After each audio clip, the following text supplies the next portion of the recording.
All right, let's dive in. Today we're talking about a really pivotal and honestly complicated chapter in American history, the Great Westward Expansion. This is a story about big dreams, big conflicts, and huge transformations. It didn't just draw the map of the United States, it really shaped the country's soul, and we're still dealing with the fallout today. So, let's get into it. But before we go back in time, I want you to think about something for a second. What makes a person or a whole family just pack up everything they own and move somewhere completely new? Is it a better job, a chance to be closer to people you love, or is it about escaping something tough? It's never simple, right? And those complex reasons, they are right at the heart of the story we're telling today. You see, the incredible movement of people across the American continent wasn't just a bunch of random decisions. It was driven by this incredibly powerful, all-consuming idea. And that idea was called manifest destiny. This was the widespread belief that the United States was basically destined, some even said by God, to expand all the way across the continent. It wasn't just a good idea or an opportunity. To a lot of people, it felt like an obvious, unavoidable fate.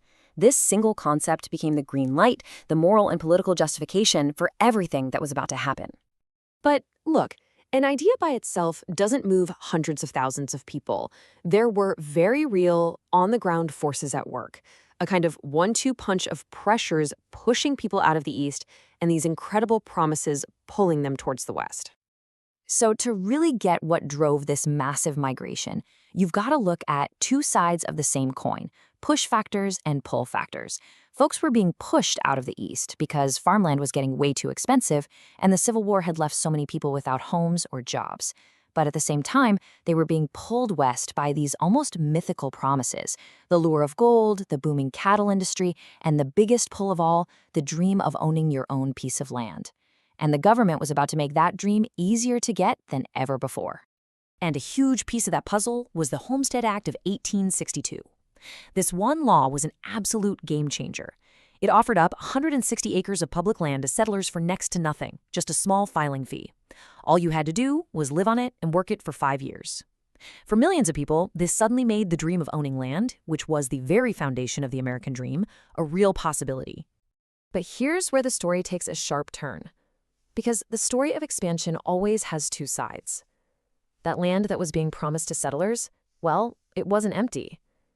For the native nations who had lived there for generations, for centuries, this westward migration wasn't an opportunity. It was an invasion.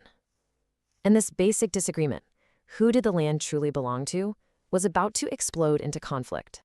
This is the collision at the very heart of this entire era. The government's policy of handing out so-called public land directly led to the forced removal of native peoples from the lands their ancestors had lived on forever. They were systematically pushed onto reservations, usually on land that was much, much worse, all to clear the way for railroads, for farms, for mines. And this displacement, of course, led to a period of incredibly brutal conflict, often just called the Indian Wars. This timeline here, it shows 3 really key and tragic moments. You have the Sand Creek Massacre in 1864, where U.S. soldiers attacked a peaceful village they had promised to protect. Then, in 1876, the Battle of Little Bighorn, a major, famous victory for the Plains tribes. And it all culminates, really, in 1890 with the Wounded Knee Massacre, a horrific event that basically marked the end of armed resistance on the Great Plains.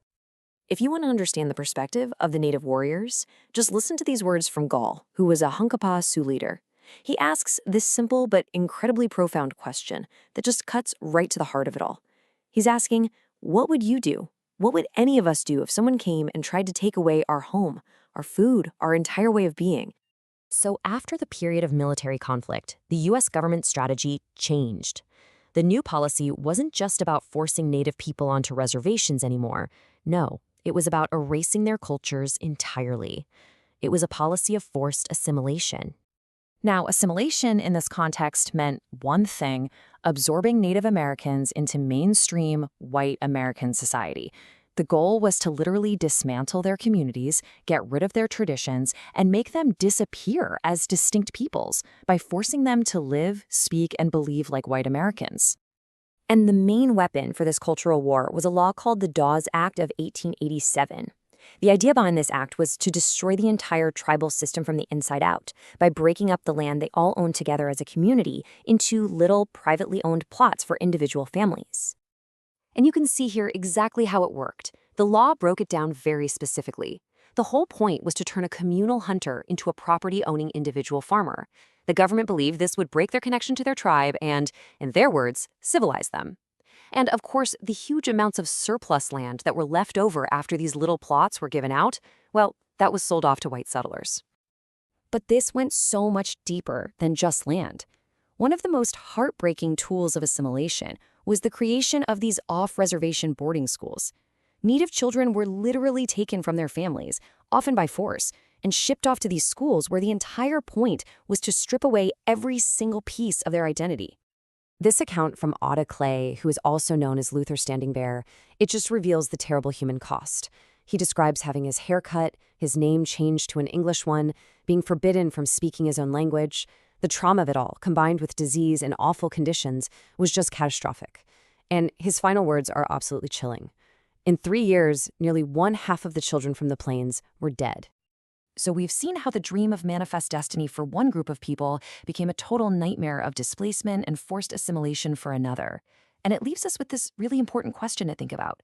What is truly lost, not just for that one group, but for all of us, when a unique culture is erased in the name of progress? Thanks for joining us.